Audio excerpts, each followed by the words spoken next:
Je suis Anna Perrone, responsable des appuis aux entreprises auprès de la mission économique UBI France Italie.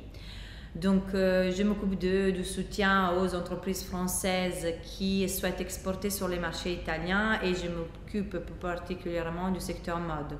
Donc, je suis ici à Marseille dans le cadre d'un atelier italien organisé par l'Institut de la mode.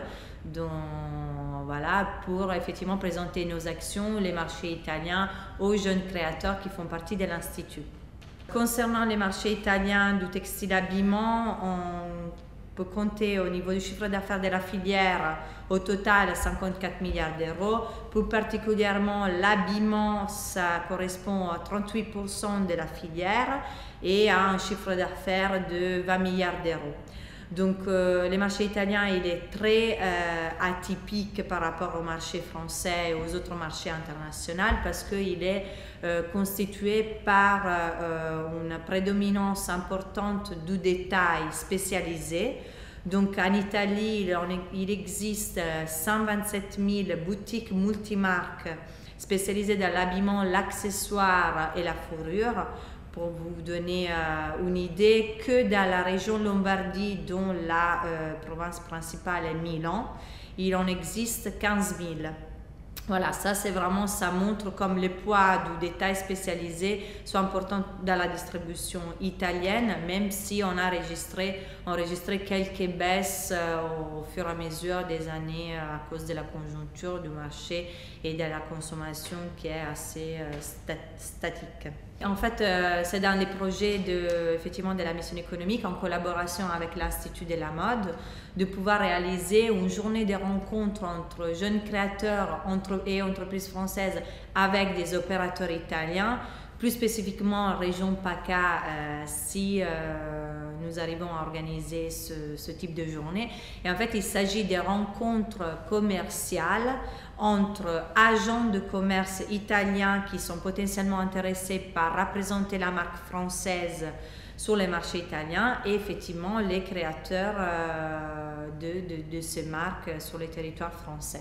Parce qu'en effet, les partenaires commerciaux incontournables pour assurer une distribution sur les marchés italiens est l'agent. L'agent qui peut aider la société française à être un peu éparpillée sur tous les territoires italiens. Par rapport aux dates de déroulement de cette journée, ce qu'on a l'intention de faire, c'est d'organiser cette journée le mois de juin, période hors saison des campagnes de vente, très importante pour pouvoir attaquer les marchés italiens. Donc, ce qu'on fait normalement comme mission économique, c'est d'organiser ces journées avril, mai, juin ou novembre, décembre, afin que les opérateurs italiens qui doivent accueillir l'offre française soient tranquilles, pouvoir vraiment organiser des rendez-vous personnalisés. Par rapport à comment est conçu le Made in France en Italie, c'est vrai que ce n'est pas nécessairement un argument de vente le Made in France, mais les opérateurs italiens, ils arrivent à percevoir les produits français comme un produit toujours de qualité, toujours un style français qui est bien apprécié.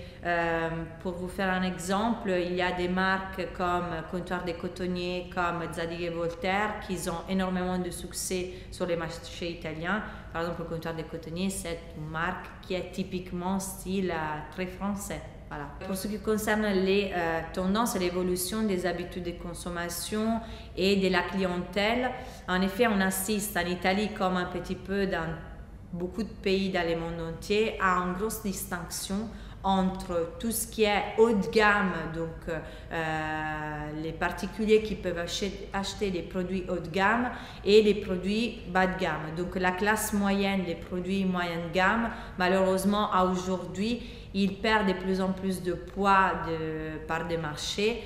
Donc ce que les opérateurs par contre nous demandent, c'est d'essayer de retrouver une offre entre 35 et 50 ans afin de pouvoir répondre et redonner une offre à ce type de clientèle qui malheureusement est en train de disparaître, mais voilà, dans les années plus ou moins elle devra bien revenir parce que c'est un peu la tendance qu'on envisage.